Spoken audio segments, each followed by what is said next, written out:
พ่อบ้านกินดีอย่างกลางค่ำกลางคืนเลิกกันมาแล้วหิวข้าว2 โมงเช้าแล้ว2 โมงเช้าแล้วกินปลาลูกสาวลืมเอาอาหารให้เพิ่นกินเลยเนาะข้าวเหนียวอีกแล้วข้าวเหนียวจะสุกินหลายจะนอนบ่ได้ตำบักถั่วทรัวนี่มาแล้วก็กินข้าวพากันกินข้าวก่อนน้องหันกินแล้วละ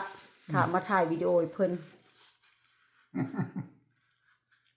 แซ่บบ่ครับตามบักถั่วกินปลามื้อนี้ซีนอันสโมกแล้วบ่มาให้เบิ่งเนาะบ่ไว้มื้อหน้าแซ่บสินสโมกก็แซ่บแซ่บบ่นั่งกินข้าวโทอาหารเพิ่นใส่หยกมาลองดูบ่เบิดเด้อปลาตัวเดียวผู้เดียวน่ะไก่สิเบิดอะไรก็ได้เดี๋ยวก็ไว้ตตำปน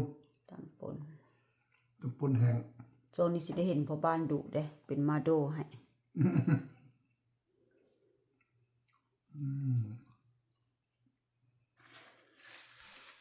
อยู่จังสิสบายดีเด้อสบายดีกินข้าวอิ่มละโอเคเอาเบิ่งคนกินโอเค